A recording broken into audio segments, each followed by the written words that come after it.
If you Smart guy. take your credit He card should and be you the go president. shopping and you He run up a knows large how it credit works. card debt, you're running a trade deficit with all those shops.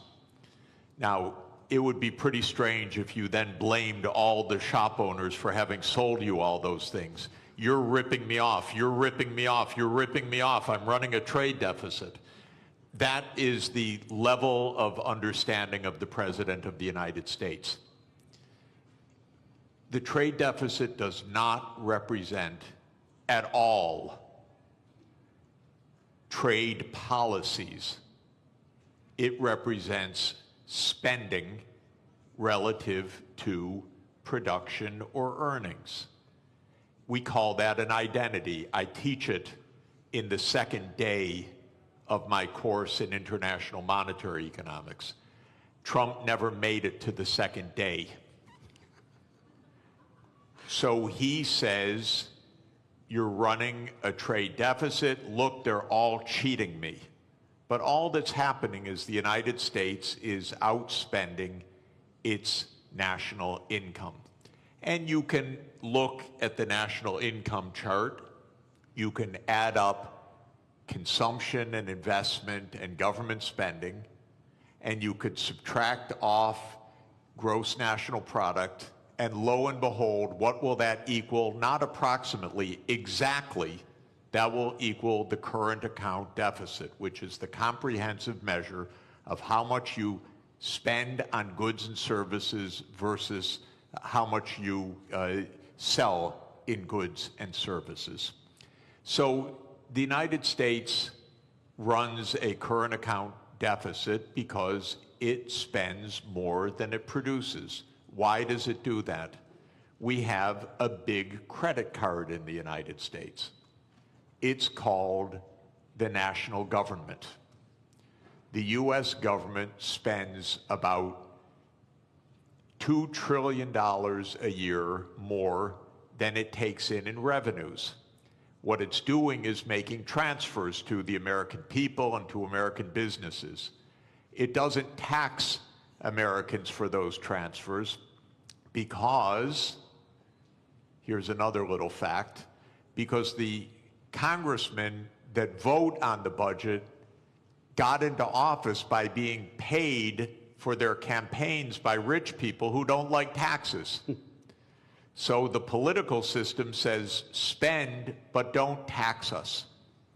So we run a chronic deficit in the United States. That spending goes out either as transfer payments or goods and services, and that's more than our national income, which is about $30 trillion, and our spending is about $31 trillion. And that's our trade deficit. And for that, Donald Trump blames the world.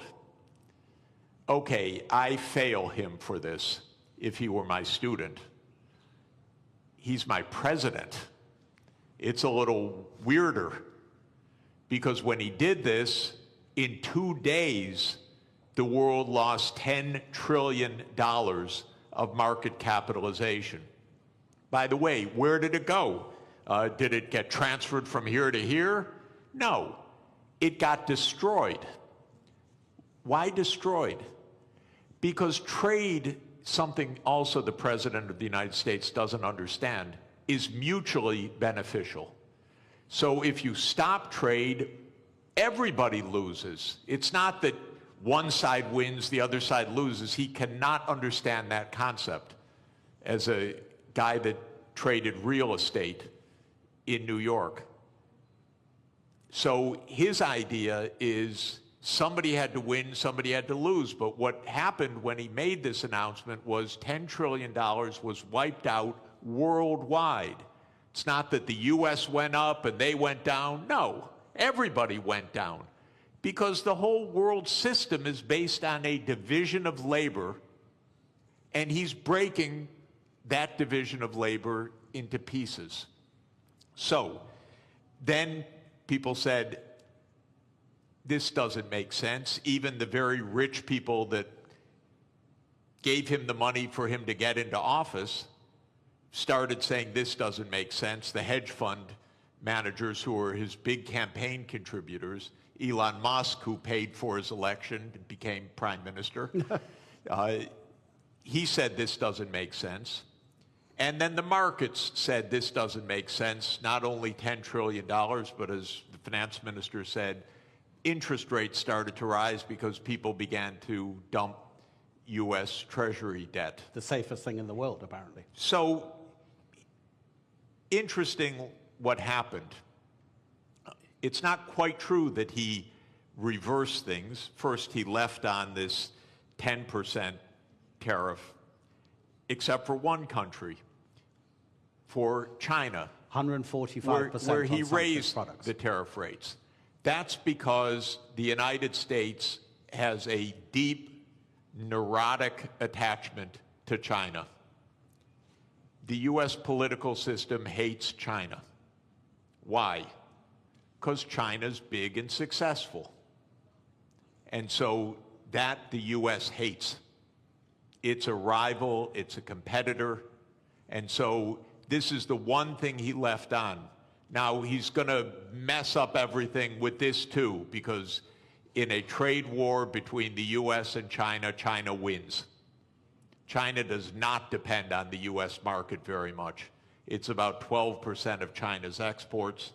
China will do just fine. It's just dumb policy. There's no more, sorry to say it, there's just no more explanation to this than that. It makes no sense. Now, it raises, if I could, just one last point. How can this happen when it makes no sense? And that, people should understand, we are in one-person rule in the United States.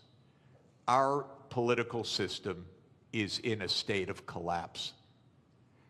What President Trump did is an emergency decree. Everything he does is an emergency decree. Literally, you can go on to whitehouse.gov and then follow the menu to executive decrees. And there are dozens of them. And each one starts the same way. With the powers invested in me as President of the United States, I hereby declare A, nonsense, B, nonsense, C, nonsense. Because he's king. Those powers are not invested in the President of the United States. They're invested in the Congress. You read Article 1, Section 8 of our Constitution. It says that all duties originate with the Congress. And specifically in the lower house, all legislation has to start in the House of Representatives. But the U.S., starting in 1945 after World War II, became a military state to a large extent. And so it sprinkled in its legislation emergency, emergency, emergency.